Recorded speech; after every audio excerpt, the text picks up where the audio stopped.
It doesn't say, Lena. It came through on my side, Mel. Did it? No, it didn't come on. Yes. It's so strange. No, haven't seen it belong. Okay, everybody. So tonight we're going to talk about finding the balance within so that wisdom reigns. And I've said R-E-I-G-N-S, but actually Dzongsar Khyentse's thing is the wisdom reigns, R-A-I-N-S. So I love both those things because I think both of them are really important when wisdom comes to you. But this is part 2. So if you missed part 1, please go and get it. Hello, Zelda.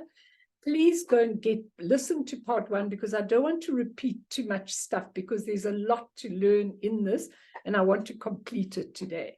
So I'm going to start with a very special story. So relax and enjoy it. And it's a lovely story, but one with a good moral, as you would know. So it's called Appointment with Love.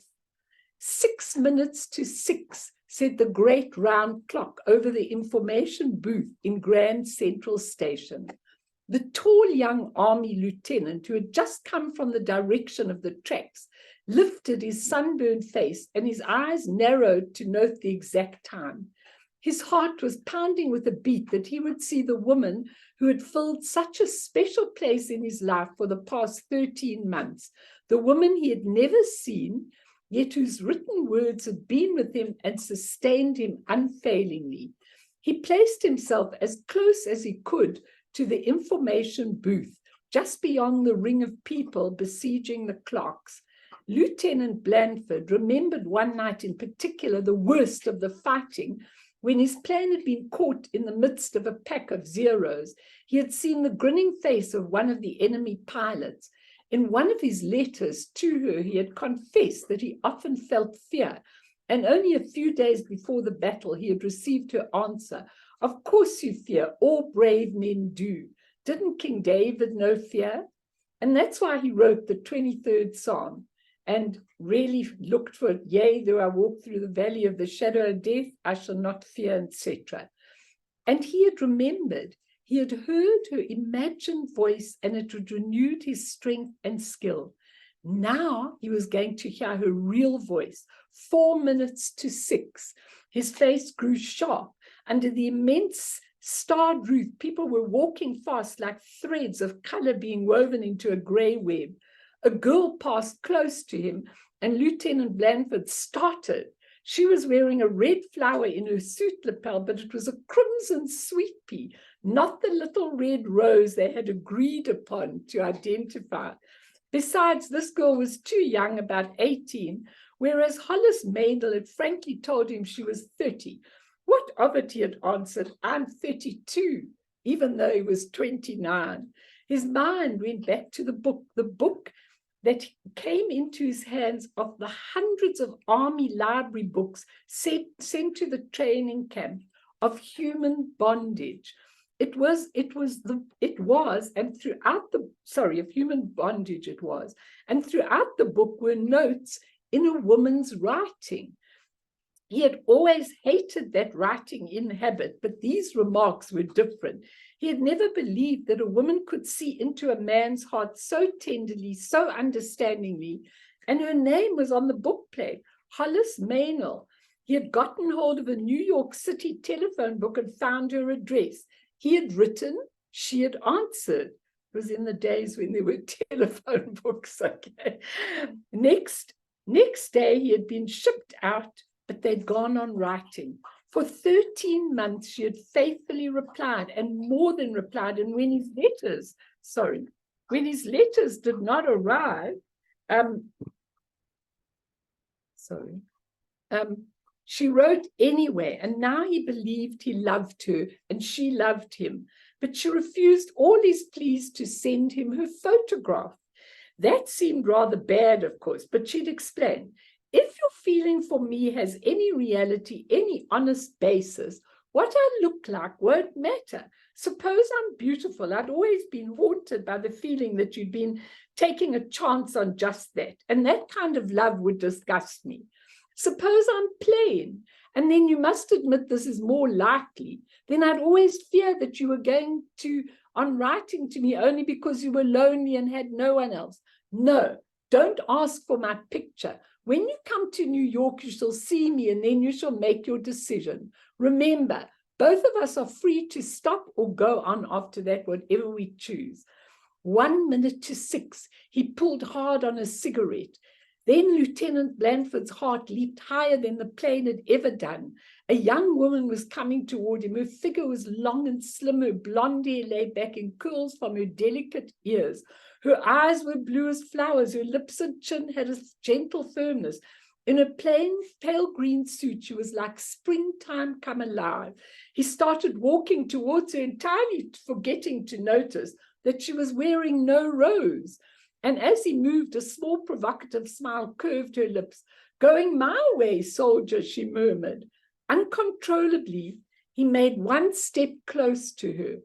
Then he saw Hollis Maynell.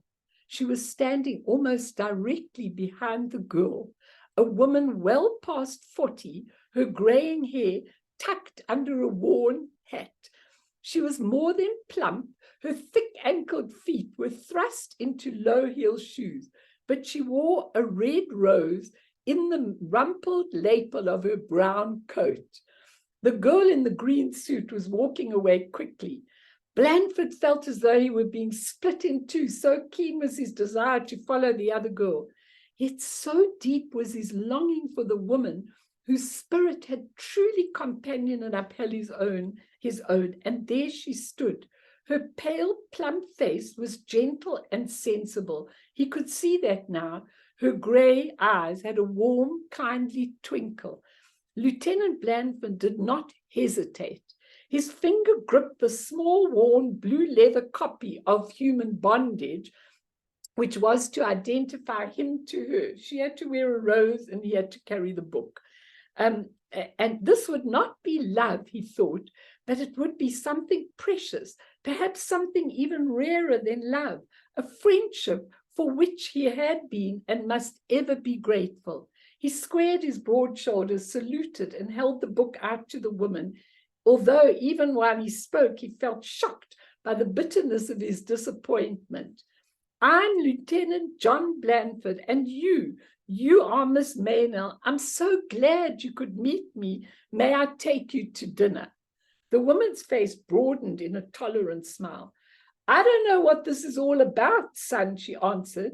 "That young lady in the green suit, the one who just went by, begged me to wear this rose on my coat.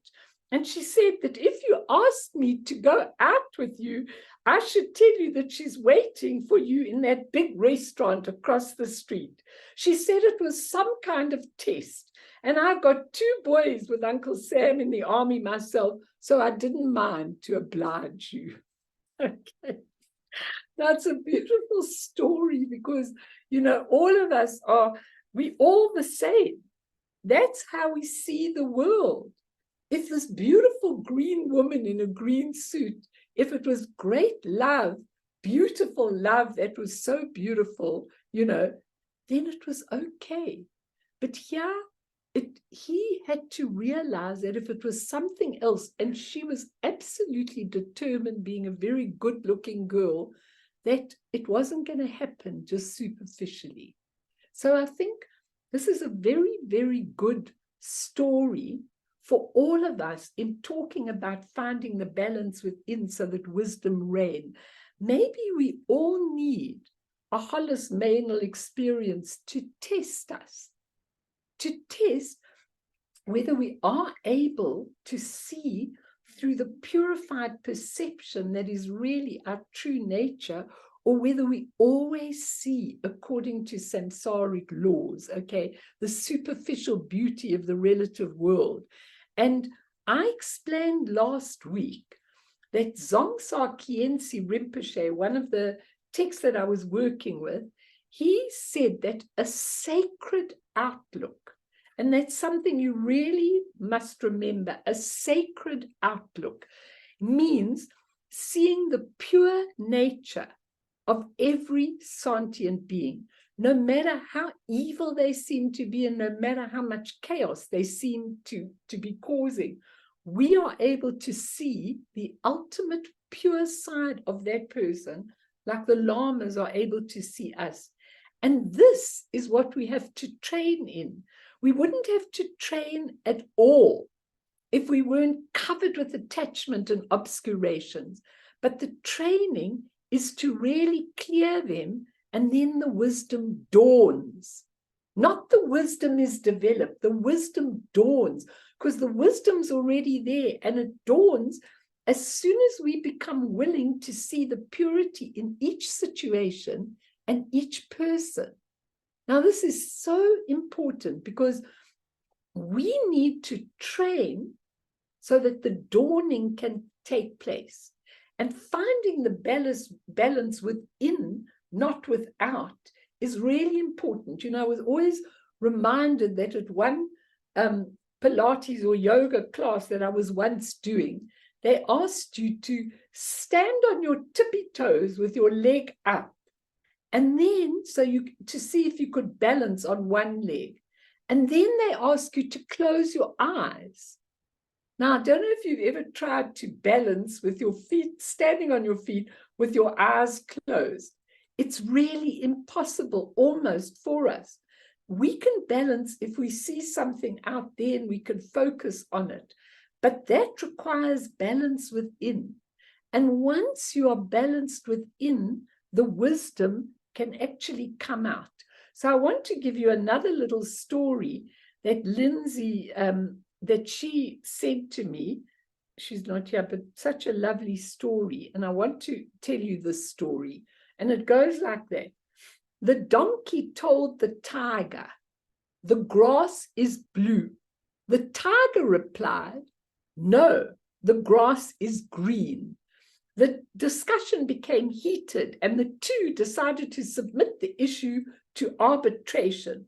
So they approached the lion. And the lion, as they approached the lion on his throne, the donkey started screaming, "Your Highness, isn't it true that the grass is blue?"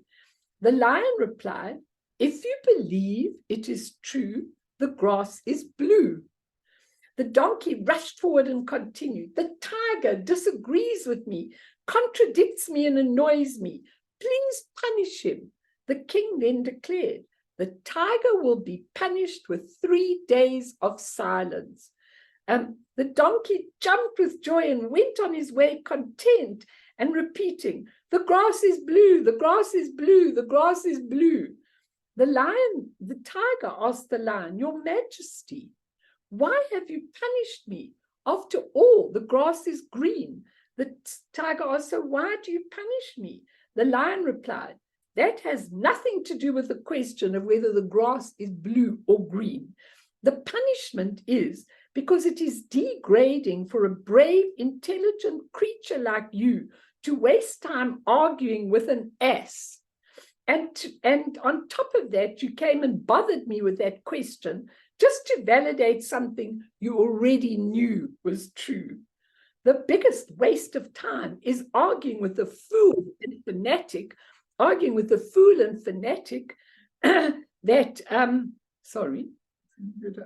who doesn't care about truth or reality, but only the victory of his beliefs and illusions.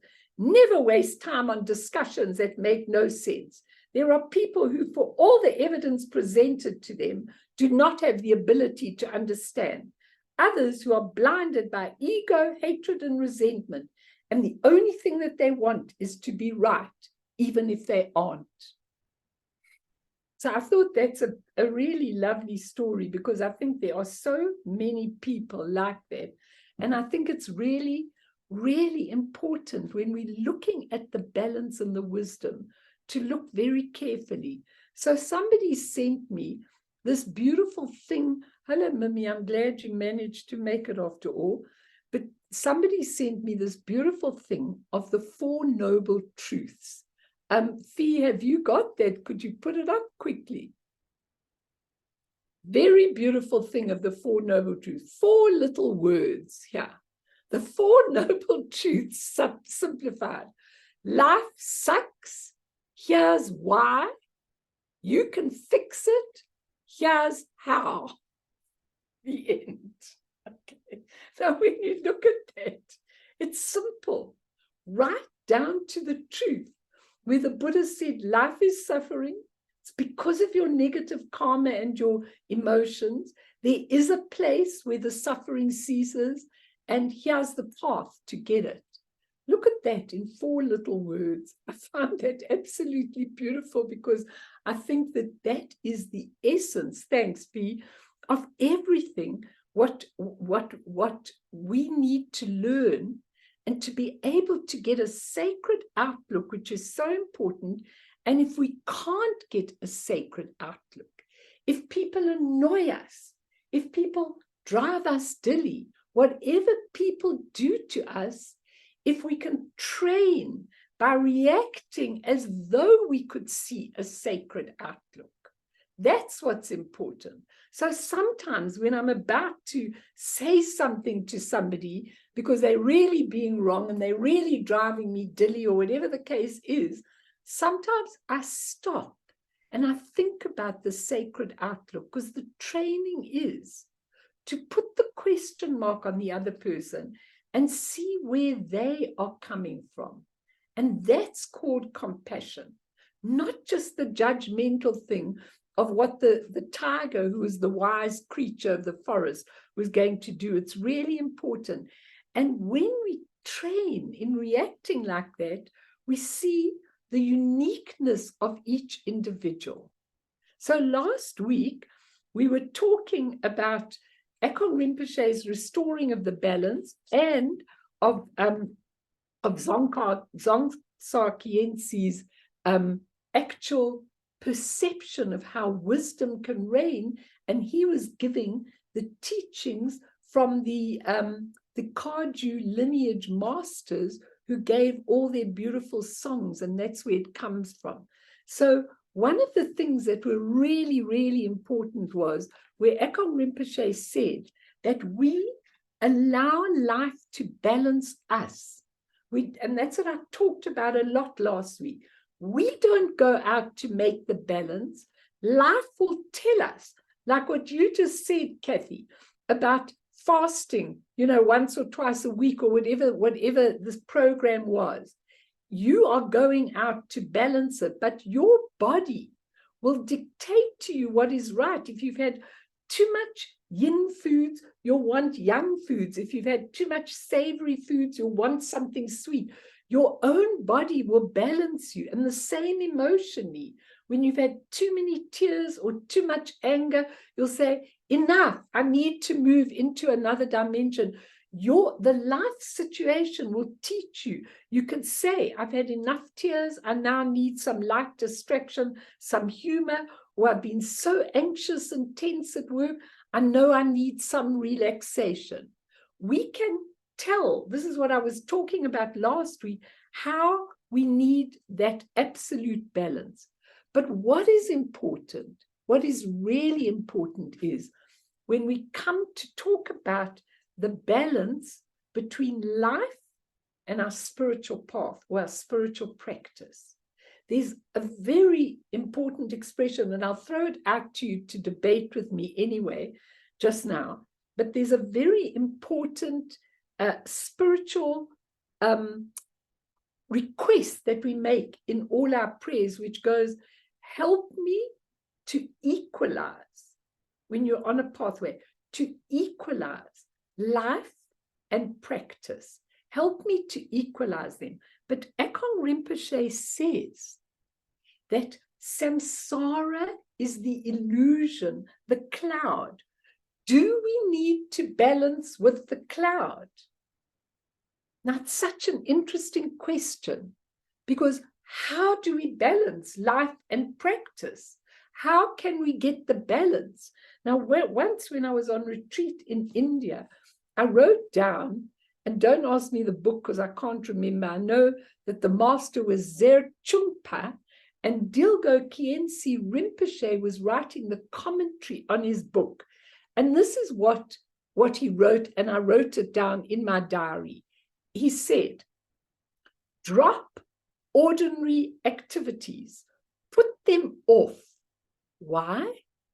Because there will never come a time when they are finished. Isn't that interesting? There will never come a time when they are finished. Never an end to them. He said, I find that so interesting because I look in my own life, and every day I am busy, busy, busy. It doesn't matter what happens, or there's a text and I need to answer it, or there's a phone call, or there's a this, or there's a that. We're busy, busy, busy people. But he says, the end of all gathering is dispersing. The end of all living is dying. The end of all meeting is parting. The end of all rising is falling. And he says, the more you become involved in such distracting activities, the longer you continue to postpone the practice for enlightenment, which is really interesting. And he says another thing which is really important, always perform, I wrote this down, always perform the great ablution. You know, you go to an ablution block when you want to clean, when you're in a camping site. Always perform the great ablution of emptiness as an antidote for the belief in substantial existence.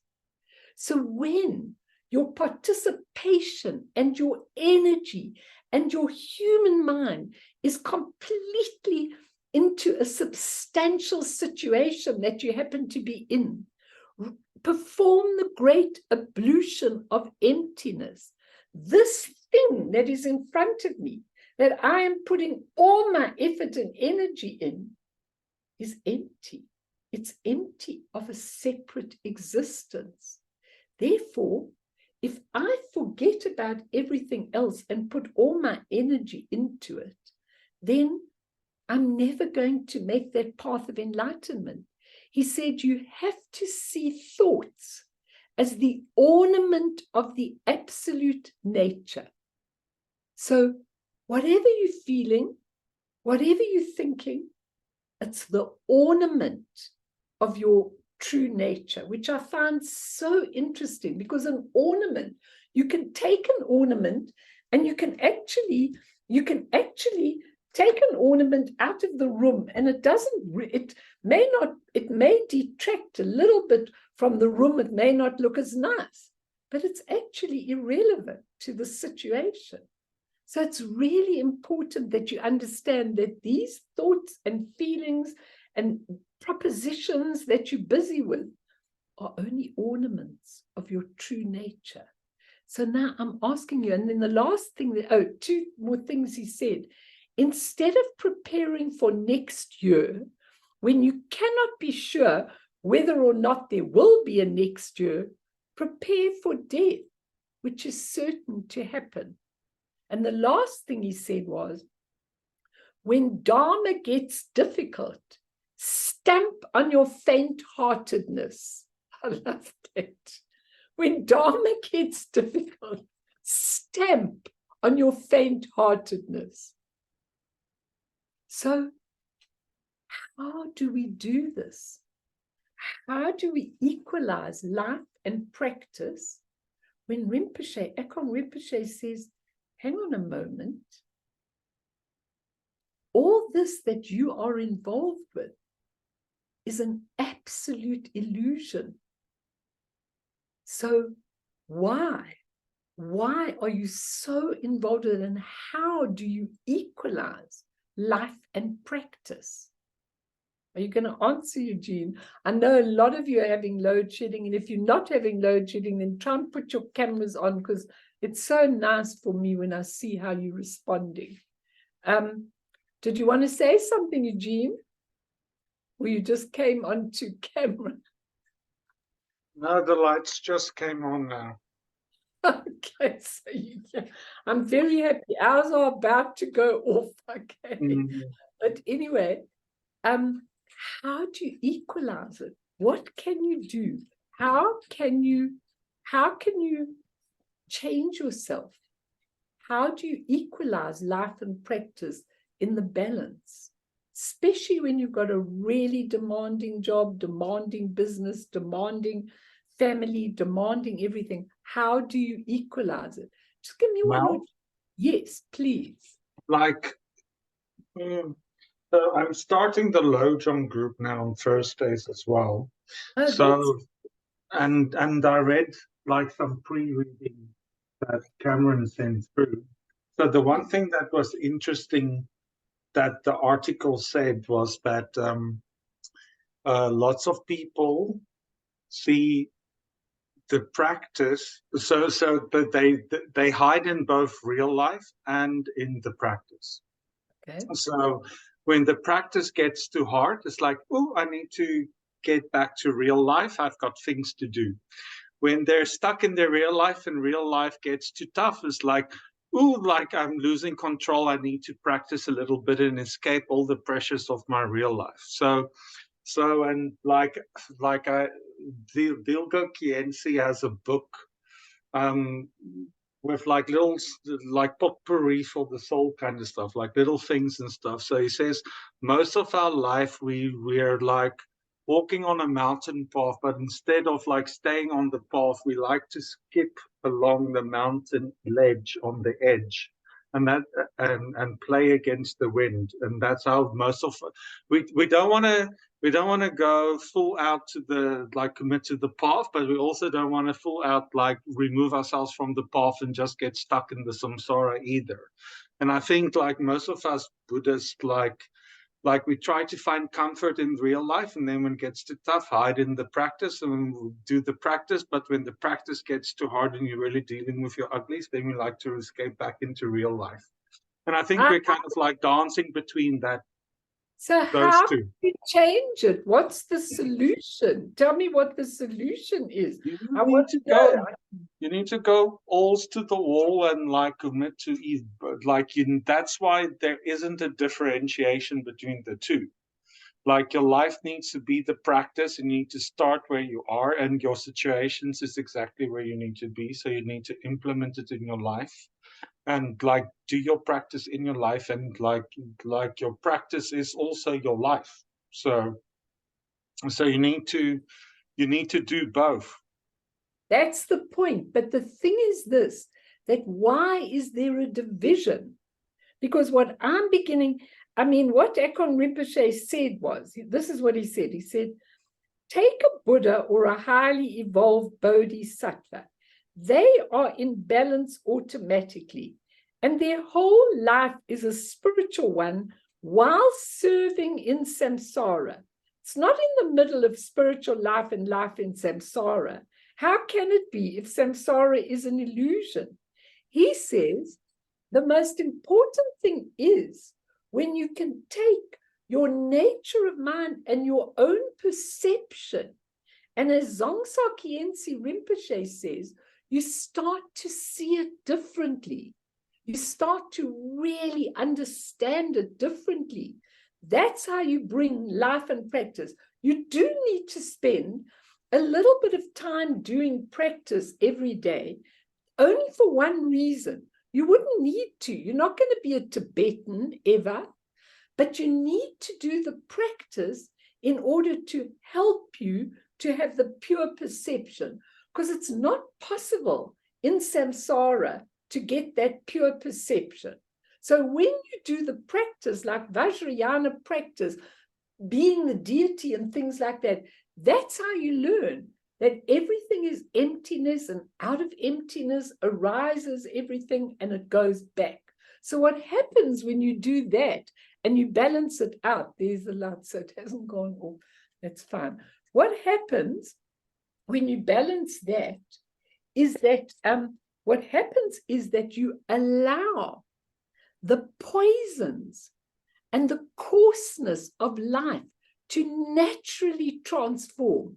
Not that you put an effort, but that you put an effort to understand it, but you allow it to naturally transform. Now let's just look at that. Say you've got the five poisons. Okay, so you've got anger, the main ones, and then all the other ones are sub from that. You've got anger, you've got pride, you've got envy and jealousy, You've got delusion, where you tell yourself stories, and ignorance, ignoring the truth. And you've got passions and craving and desire. Those are the 5 poisons. Okay. Now you've got 5 skandhas. And those 5 skandhas are your entire earthly life.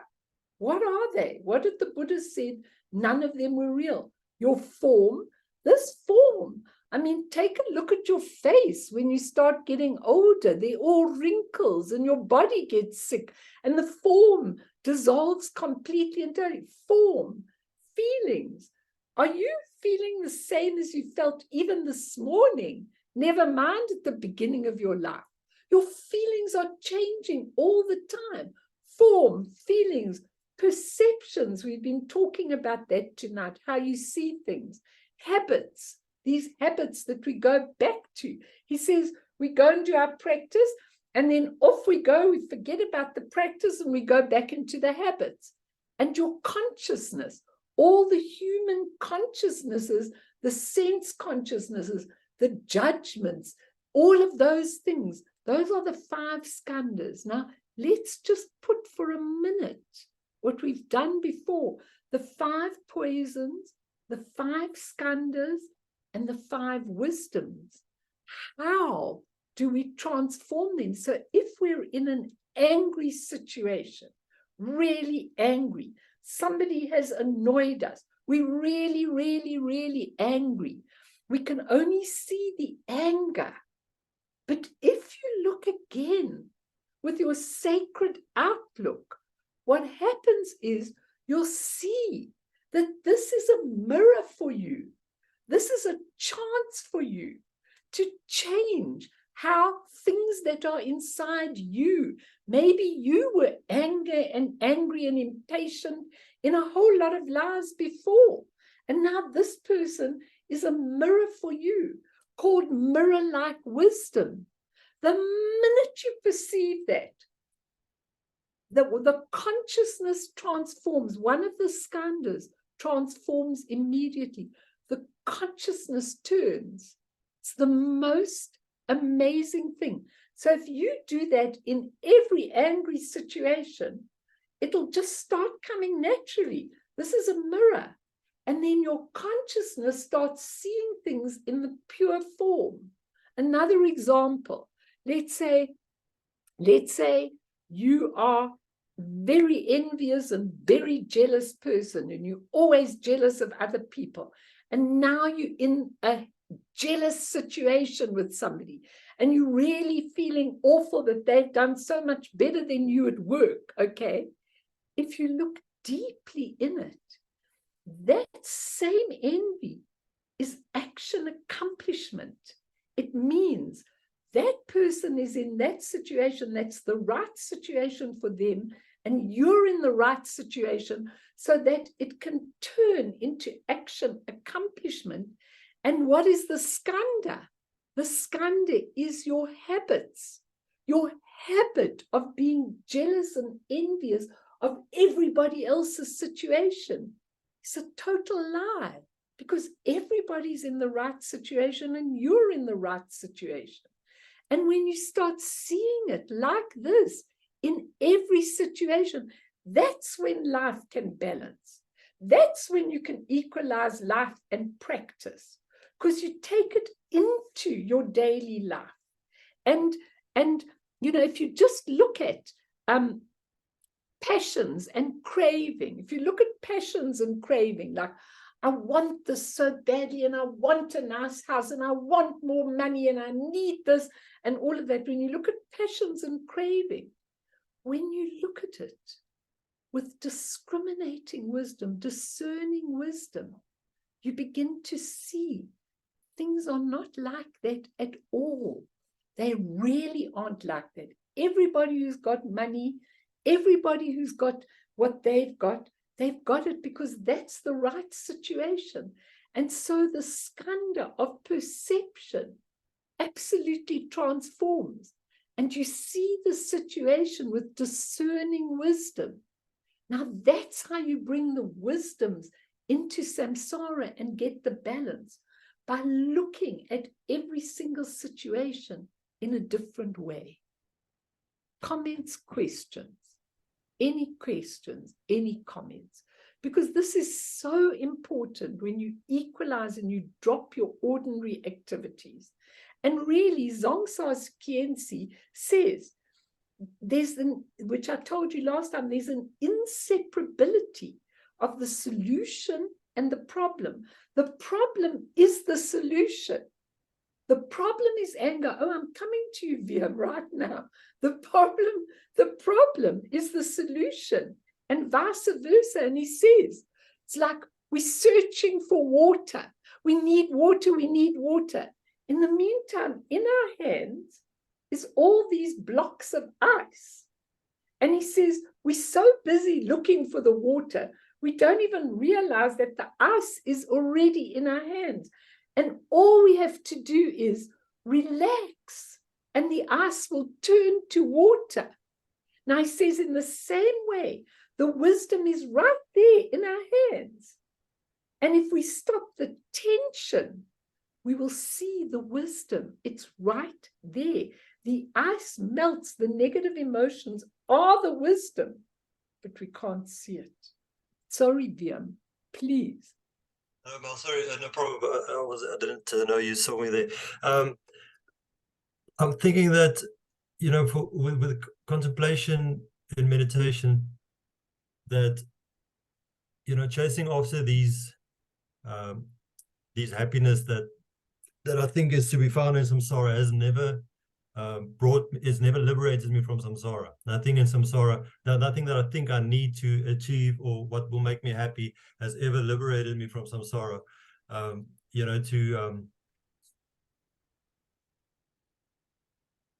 Sorry, I'm losing my train of thought for a second there. But it's just to kind of to know that these things that I think will bring me the happiness, like in the world, it's just a means to an end.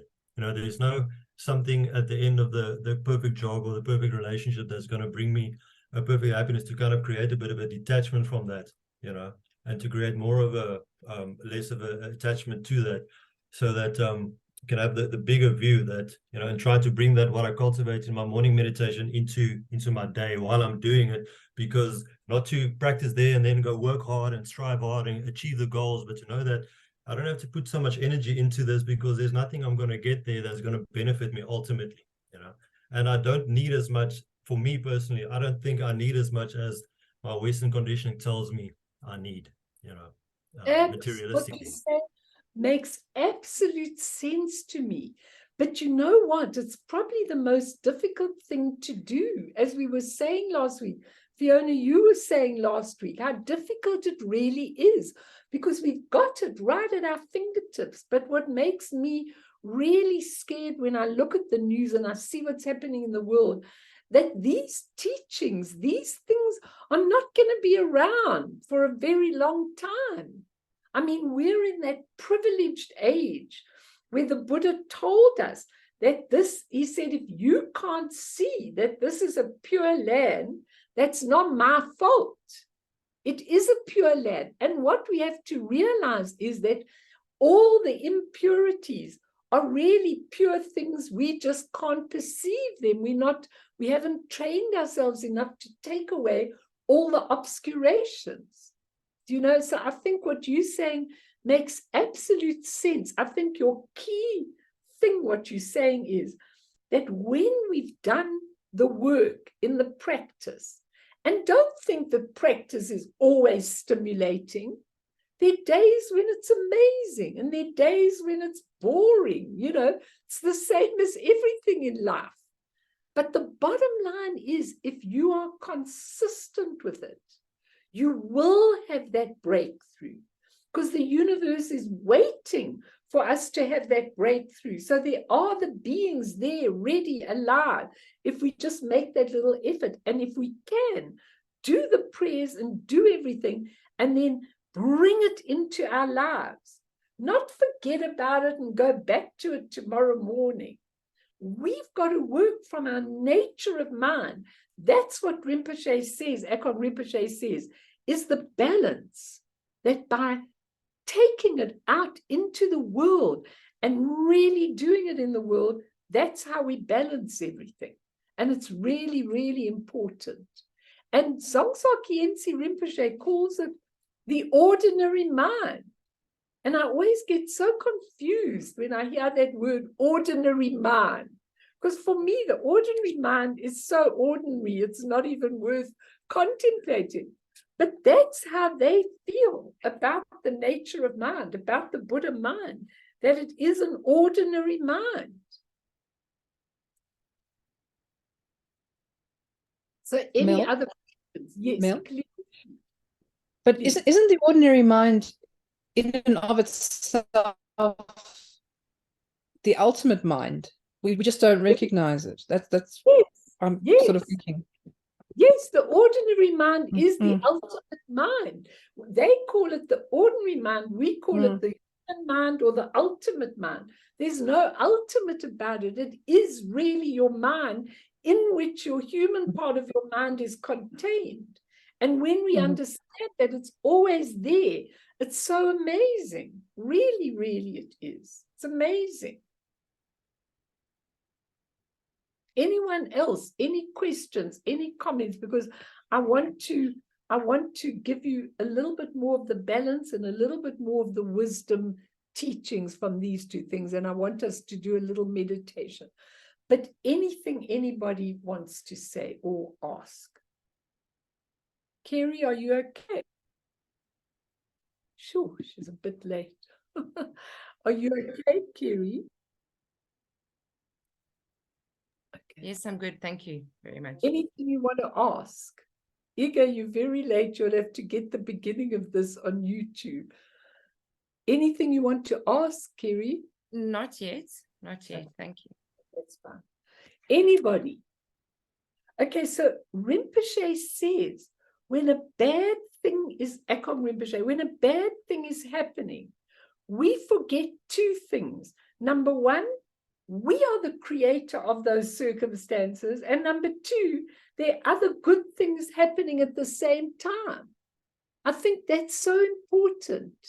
I mean, is it possible for all of you to think, I have created these terrible circumstances? Is it possible for you to think that? You can, Eugene. I know you can, but it's really important. Because if you don't do well at work and you don't achieve your goal, you are in the right place. You created that in order to learn.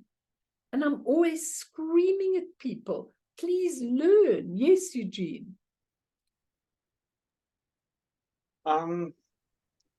I've been thinking recently, and so we all have wants and needs and stuff, right? So, and we want things to happen. And I don't know where I heard it, but like I said, where did I hear it? So, I was listening to Oprah Soul Sunday. So I can't remember who it was, but the woman said, before your dreams come true, she used the universe, but like the universe tests you to see if it's really what you want. Okay. Because the universe or the energies, right? Like for you to get what you want, it needs to manifest it in this physical realm. And like it needs to balance out the energy. So if you want to be in a relationship, it's going to have an impact on the person you want to be in a relationship with. That person needs to be at the right level of karma, and your karmas need to align. That collective karma that you always talk about needs to then happen. And those situations, they need to feed in the karma, because the karma needs to be just for both you and the person you want to be with. And so the same if you want anything in life. So I think, like, it just kind of shows you how amazing everything is. Like, your mind can create anything, but at a universal level, it needs to play. What's the knock-on effect, the butterfly effect that they talk in science? What's the butterfly effect of what you want? And that's why things take time to manifest in the physical reality. But we often get so frustrated because we're trapped in our ego. And my ego wants it now. Exactly. And And I we, never wanted but we my way. should be so grateful actually that things, we have the potential to manifest it, but we also need to be patient. Patient, and also the Consistent. the causes and conditions need to be in place for Yes. something to manifest, and they're not always in place at that particular time. But if you've got the perception to see this, then it's okay, because then you could wait and then you could see when it's manifested. But just while you're giving that, I want to just give Akong Rinpoche's thing. It's very, very interesting. He says to find the balance, we need to understand that 4 major factors shape our personalities. Now listen to the 4 major factors. One that shapes our personality is our karmic imprints. Well, I don't have to explain that to you. Obviously, our karma shapes what happens to us in our life. 2, our genetic heritage, he says, our genetic heritage, okay? We inherit qualities from the parents, and these are the 5 elements. The 2 bindus meet from the father and the mother. They meet and we start human life. And so the inherited genetic cause is laid down. The body is determined by the balance of the elements from the parents, he says. We inherit the body, face, blood group, genetically transmitted illnesses, and character traits from the parents. But if we go back further, we are with the parents of what we created before, we're just having a chance for that to manifest. So he says the genetic heritage that you get from your parents plays a direct bearing. Then 3rd, which is very interesting, he says the prenatal conditioning. Now it's so interesting. When the baby's in the womb, he says everything, physically, mentally, emotionally, the mother's moods, etc., all affect the fetus. So if your mother is going through a time where she doesn't want you, or you're a nuisance to her, or she's irritated with being pregnant, that all goes into determining your whole balance of your personality. So it's a very, very interesting point. Because if you think about it, if I think through all my pregnancies, you know, some of the things you did, some of the things you said, that all affects the baby in the end. It's really very important. And then 4thly, he says the conditioning in life. Your whole environmental and family influence, your friends, your schools. And he says these are very much easier to change. And the actual birth that you have also has a direct bearing on whether you are balanced in this life or not. So those 4 factors, I think, are really, really interesting, because I think they tell you that there are many, many things have to come together. But how do you get that middle way? And it's really important, because when the energy goes into the central channel, then it's beyond duality, beyond good and bad, beyond hot and cold, beyond right and wrong. He says the middle way is not lukewarm. It just is. It's no objective way to. So when you say balance your spiritual life with your earthly life, he says these are labels. They're just your assessment of the situation. But if you keep on training in that nature, then eventually that nature will find the balance for you in your life, will find the way of overcoming. So, Kathy, if your mother had breast cancer and your granny had breast cancer and your great-granny had breast cancer, then the question is, the tendency's there, but how you implement your nature of mind can then influence whether you get it or you don't, whether you take it or you don't. Yeah. Does that make any sense, Kath? Yeah, I also think that it's about making a choice. So What's the choice? So the choice is, so every day we're faced with making a choice. But for this particular topic, it's choosing to turn our mind to the Dharma, or choosing to see the perspective that things are impermanent, that we have this good opportunity, that we can't waste this opportunity, that we have to do what we can. And then when we're doing it, I mean, I only do my prostrations like twice a week at the moment. But then when I'm doing it, then I say, may I be able to finish this? May I keep coming back to the Dharma? May I please find, Malami Yeshe Rinpoche, or the teacher again? And it's saying those things. It's like making the choice or all the time. You see, I love what you're saying, but there's one catch there. Yeah. And that is that you have to really be careful when you say to people, turn your mind to the Dharma, because then it reminds me of in the Christian church or whatever, where they go, turn your mind to do good in the world, you know, and then you feel so guilty if you don't do good in the world. Yes. This thing that Dzongsar Khyentse Rinpoche is teaching, and that Akong Rinpoche is teaching about balance. It's natural. It doesn't come about because suddenly you're doing good deeds, you know, or suddenly you're doing your practice like a religion. It doesn't come about like that. It comes about when suddenly there's a dawning. You suddenly wake up and you know that there's much more to life than what you are doing. That's when it changes, but it doesn't have to change because you didn't do your practice today, you didn't do your prostration, because we've got to take ourselves out of the box. Do you know what I'm saying?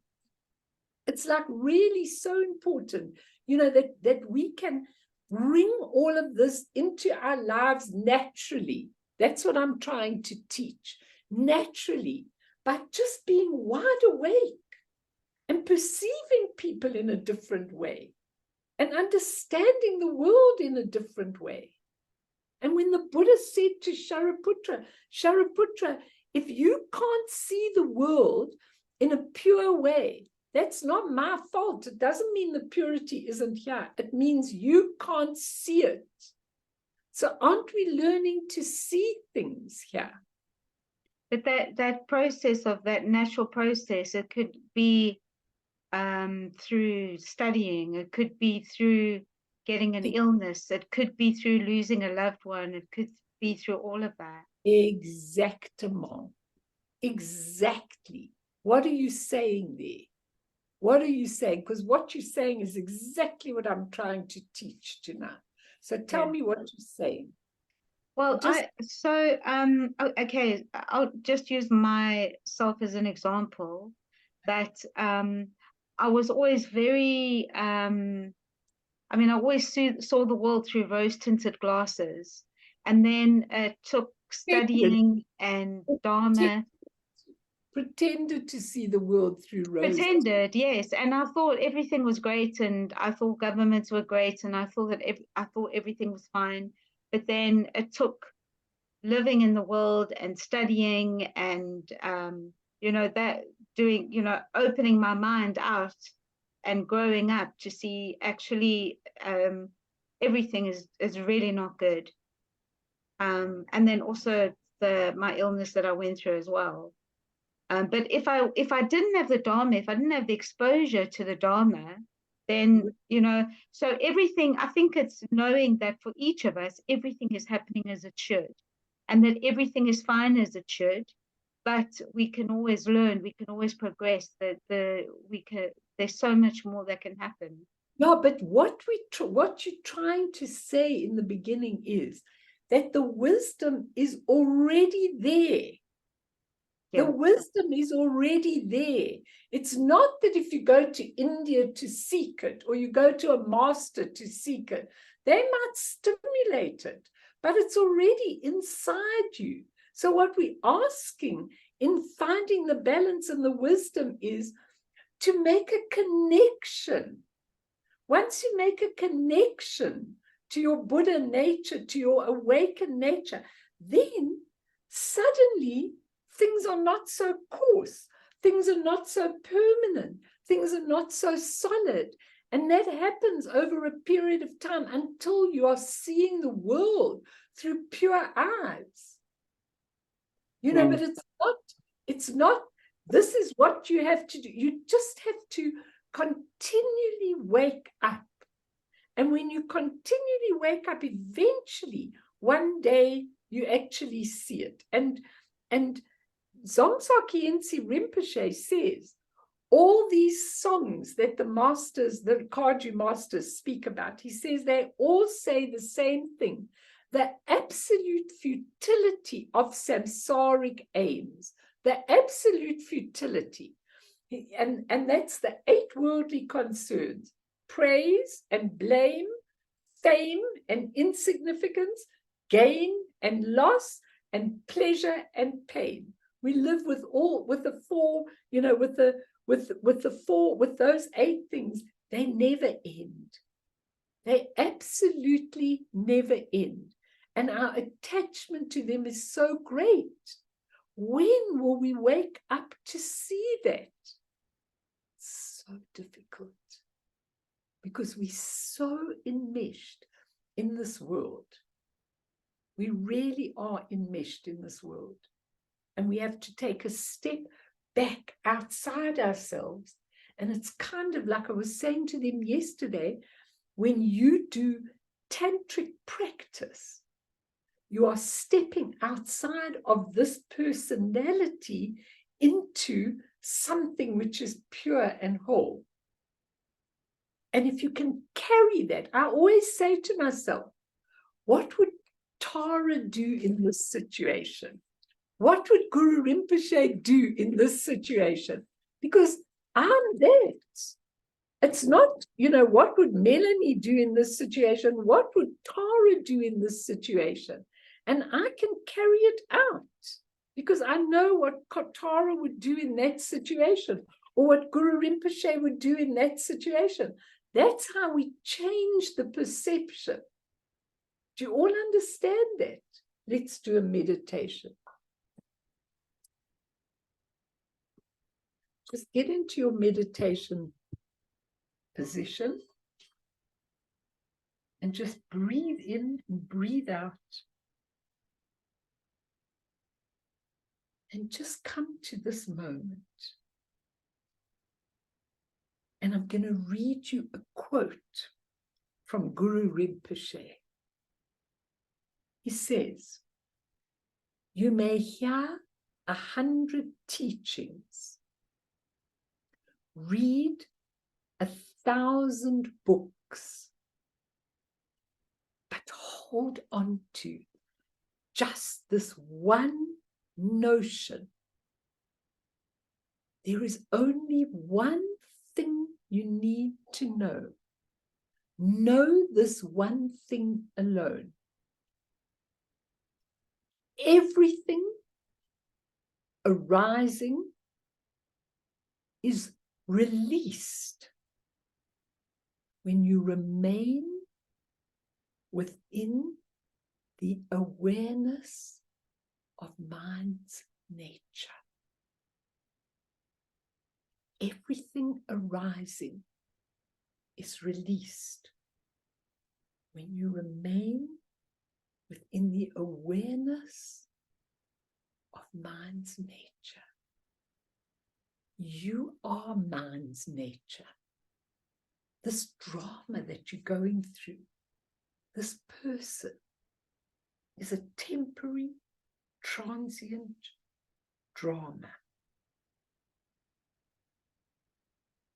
And so all you have to do is grow your awareness. Water the seeds of your awareness. And then everything that you are clinging to,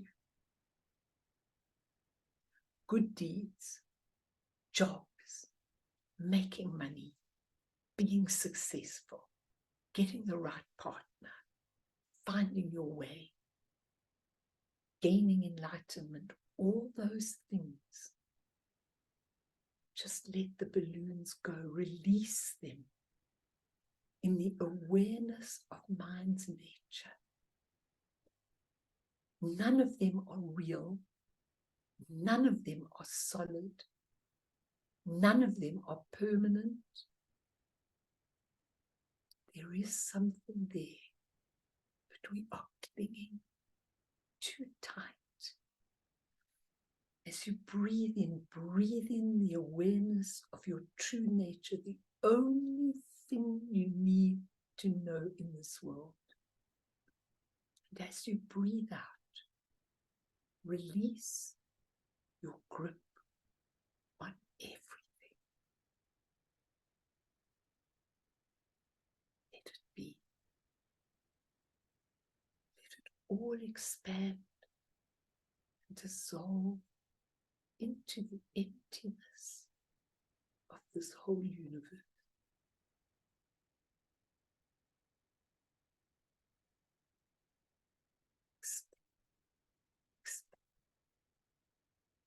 Be awake.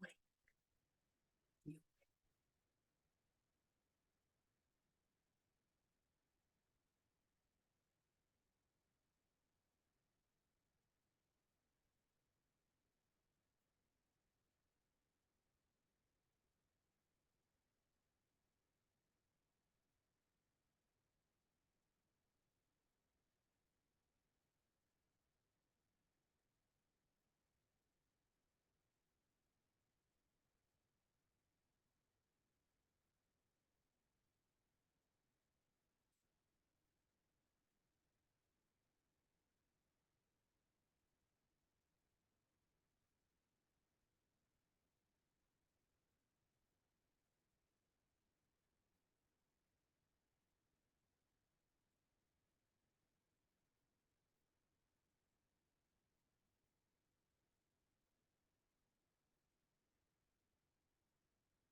Little meditations right through the day. Little meditations. Just bringing yourself to awareness. So when you're going through your day and you really, really busy and you haven't got much time, just take 1 minute out to bring yourself to awareness, and that will be enough.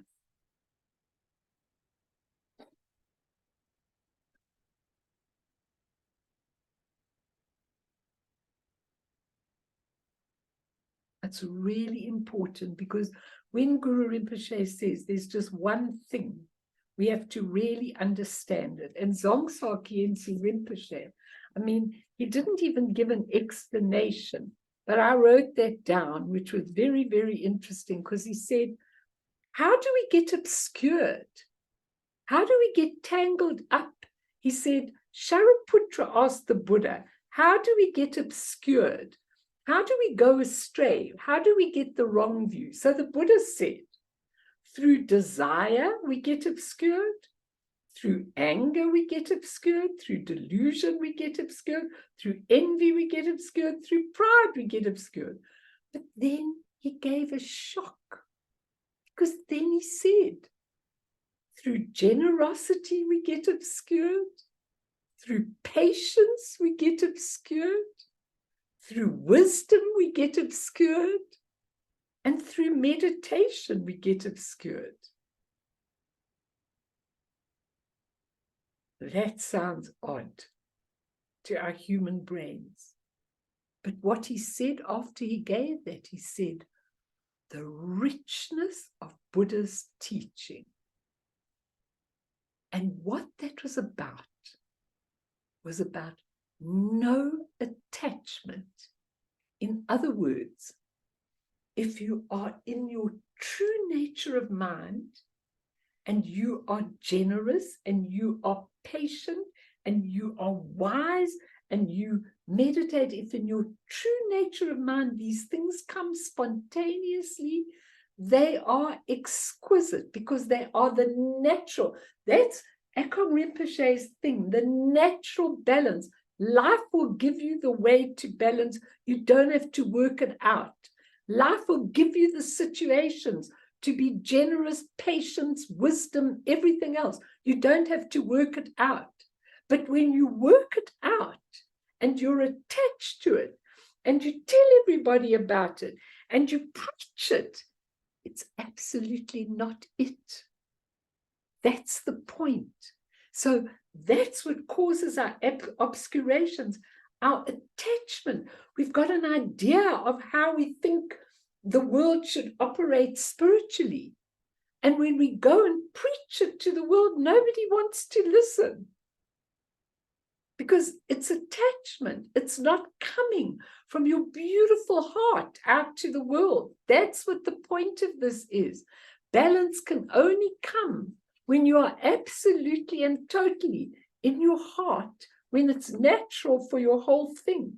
And he said that, I just want to see, he said, in all the songs of the Khyentse masters, the futility of samsara, the painful part of samsara is futility, but also its endlessness. It never ends, and we should not put all our energy and time into it. He said, if Mahamudra, Dzogchen, enlightenment won't arise if you make it special, just keeping it ordinary in your everyday life, with all your everyday things is so beautiful. Just seeing a little ant crawling along the floor and thinking to yourself, this is a sentient being. If you touch that ant will jump out of the way quickly. I mean, it's got that instinct, that teeny little ant. So you're looking at the ant and you're thinking, this is beautiful. That's practice. It's practice, taking yourself anywhere. And he says, we are cause lovers. We love steps. We love all the steps. We love somebody to say, get up in the morning, do your prostrations, then take refuge, then do this, then do your guru yoga, then we finished. Now we all finished the practice. Now we go to work and we've done it and we're feeling very bucked with ourselves. We're really doing very well. He says, we love steps. And he says, you can't make enlightenment, says Dzongsar. You can't make a path. You can't make it better. It's all the ground, luminous, emptiness. Doesn't matter what we've gone through. That nature, that ground, luminous emptiness is always there. And our inner nature is always there. We just have to allow it to express itself. We just have to permit it to express itself. And then we're in balance. And then the wisdom reigns. It's such an amazing idea. Mm. Now you remind me of like Alan Watts, because he said like there's spirituality, but spirituality with the ego. And then there are people like when they go to the teacher, like, so if you think of Dzogchen, you can just actually like liberate yourself and be there right now. You don't even have to do anything. But then people say that's not real spirituality. Like, I earn my spirituality, but it's ego driven, right? I work so hard and I prostrate so hard, and like I work like, and it's so excruciating, but I am doing it. And then it's ego. It's all ego. And then in the meantime, it's like, you don't have to do it that hard. Like, it can really be spontaneous and all that kind of stuff. But it's our ego on the one hand, or your ignorance on the other hand. But like sometimes, like, even if people are like get the teachings and stuff, it's the ego. It's like, and then it's like you have to do it this way. You have to go through the hard yards. You have to, but at the same time, it's just, it's interesting. No, it's very interesting. And what you're saying is so interesting, because we can't be spontaneous because we are so bound into the script of samsara, into the conditioning of what our family taught us. We're so bound in it. We can't be free. We can't be liberated. We can't just use that nature in mind. Do any of you think when your boss asks you a difficult question, do any of you just submit to your nature of mind for the answer? Because I can't begin to tell you how many answers I've given that I didn't know I knew. You've just got to create the space, and then it just happens through you. That's the most important thing, I think. And I think that, I think that all of this is so interesting. Dzongsar Khyentse also, he was doing something on poison is medicine. And he said he loves contradictions. He just loves contradictions, because he says when there are contradictions, then you can't take your little boxed in human mind and put it all into little compartments. You're stumped. And what happened when he was teaching was that he did the colophon of all these spiritual masters. And it's very, very funny when he did the colophon, because I just want to find where it is. Sorry, I haven't got it here. Let me just see where it was. I'm sorry, because it was so interesting. Oh, he says like this. He says, I'm going to interpret the Tibetan. But he said, don't get insulted, because I'm going to interpret it as I really think fit. And then it goes like this in Bachogim Trungpa. May the stupid, I'm sorry, it's his words, not mine. May the stupid meditators wake up from the sleep of ignorance. We can use this as a guiding light, because, he says, we get caught up in wanting to be a good meditator. We caught when we want to be a good meditator. He says, this is not the ultimate aim. It's so relevant to say this, he says, now that meditation has become fashionable. He said, when some master points to the moon, the ignorant person looks at the finger, not the moon. He says, and this is dumb. And he says, nowadays, when the Lama advises the student, you should not be distracted, the student interprets this as, I must abide in meditation. I must abide in meditation. He says it's a sleep of ignorance, craving for the taste of meditation, abiding. He says shamatha and vipassana are incredible together, because shamatha is you clear the pool, you really try not to get hooked into all the thoughts, you're in shamatha, but what's the point if you're just a good shamatha practitioner? You need to do vipassana. You need to see what you're looking at, because there are all the wisdoms waiting to just be there. They're already here. One angry thought and mirror-like wisdom is there. One jealous thought, one deluded thought, and the wisdom of the Dharma-dhatu is already there. Look in your life and see.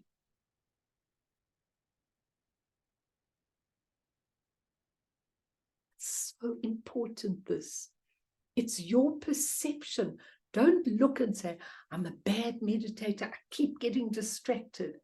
Rather look at the distractions and see none of them are tangible. None of them are permanent. None of them are real. There's something there, but it's not solid and permanent. So if I just allow it I don't get involved in it. I don't analyze it. I don't do anything. I just allow it. It will just dissolve of its own accord. But we just can't. So I'm going to read you a little story before we go tonight. Just the last one for your sleep state. Okay. Once upon a time, there was a famous king named Janaka.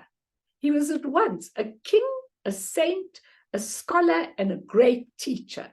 Though he was a wealthy and powerful king, there we go, Viam, though he was a wealthy and powerful king, he still maintained his yogic practice with great devotion. Janaka had 4 beautiful daughters whom he'd married to the 4 sons of neighboring kings. One day, Ram, one of the sons, came to visit with his younger brother Lakshman. The 2 brothers came to learn the wisdom of this great teacher. Lakshman was young, and though he had aspirations to become a great yogi himself, he knew very little of the world. Upon arriving at the palace, his expectations of King Janaka were dashed. He'd looked forward to experiencing the austere life of a monk, a seeker of truth. Instead of what he found was a stunning palace surrounded by lush fruit trees. King Janaka greeted them himself, seated on a golden throne. When Lakshman saw this luxury, he asked himself, why is this father-in-law of mine known throughout the land as a sage, an ascetic, living amidst the same riches as any other king? How can he consider himself a saint? Lakshman had no answer to such question, and they continued to bother him over the following days as Janaka entertained the brothers with dancing girls, sumptuous feasts, and games. Soon Lakshman's mind became so distracted by the many pleasures in Janaka's palace that he hardly heard a word the king had to say to him. He heard nothing, and he began to wonder if this was the proper way to live at all. So Janaka quickly noticed the situation, the king, and with his great wisdom and enlightened mind, he immediately understood what this young man was going through. When Lakshman was alone, Janaka approached him and said, Lakshman, have you seen my palace yet? Indeed, I have, sir, said Lakshman. It's the most amazing place I've ever seen. Well, now I would like you to see it again, said the king. Lakshman saw no point in touring the palace again, but he wished to honor any request of the king, so he agreed. Janaka handed Lakshman a cup brimming with coconut oil, very valuable oil. Would you please carry this for me while we walk through the palace? Of course, sir, said Lakshman, although this seemed a very strange request. It is extremely important to me that you do not spill even a single drop of oil, said the king. Now follow me. Nervously, Lakshman held the cup in both hands and did his best to follow the king. The oil quivered on the lip of his cup.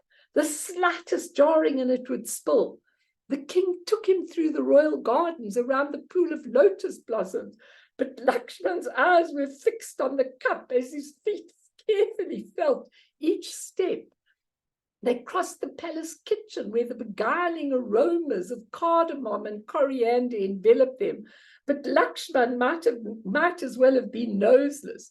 A troop of dancing girls passed them.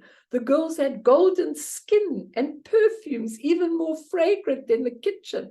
But all Lakshman knew that somebody had passed and nearly made him lose his balance. At last they ended up where they started. So, Lakshman, said King Janaka, what was the most delightful thing you encountered in my palace? To be honest, sir, said Lakshman, I was concentrating so hard on the cup of oil that I didn't really notice anything. I'm really sorry. Don't be, said Janaka, smiling. This is how I live all the time. The cup of oil is always in my palm, and I'm very careful not to spill it. The cup is my life, and it is full to the brim with my divine purpose and my true nature. The cup is all I can afford to dwell on, whether I'm in a monastery or a palace. Then Lakshman's eyes glittered with understanding, and his body felt full of love. It's a beautiful story, isn't it? Now, that story is so important for the balance and the wisdom that in your heart, you are carrying a mandala of 100 qualities, a beautiful mandala that after you die will be revealed to you. And that mandala you're carrying all the time, wherever you are, whether you are in a job, whether you are making money, whether you are healing people, whether you are whatever you're doing. And you need to keep your eye on it all the time. You need to follow it through all the ways of the world so that you are awake and never leave it. And you need to practice so that you can wake it up. Do you all understand what I'm saying? It's really important because the balance will come to you through your life if you allow it. Not if you find it, not if you practice it, if you allow it. It's already there. So, Mim, you go back and get the beginning because you missed it, but that's fine. Anybody, look, I'm going to end, and then if anybody wants to say or talk, please do. I'm so happy. And if you want to text me, I'm so happy to receive it. But this is something I'm trying to say that I've learned in my little life, that I can't have my eye off the ball for a minute, because every minute something is happening, something is there that we need to perceive in a different way.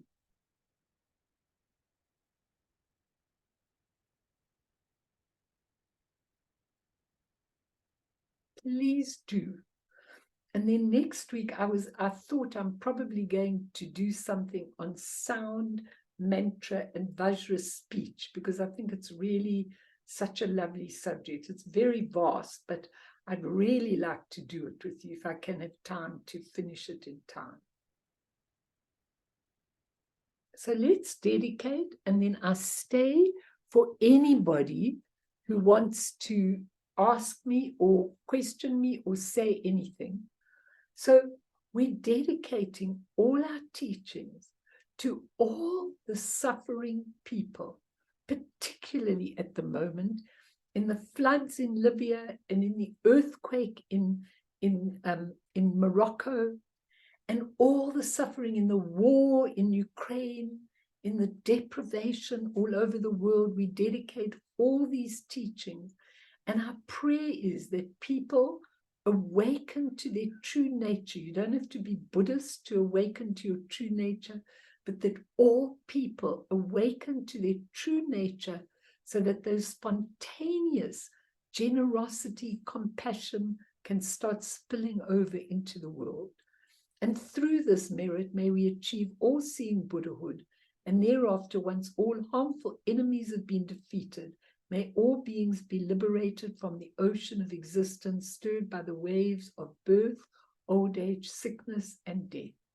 Sonam die tamche zipane topne nepe dranam pamshene chegana chibala tropaye sipe sole doa dro warsho. What's it not telling me? Let me see.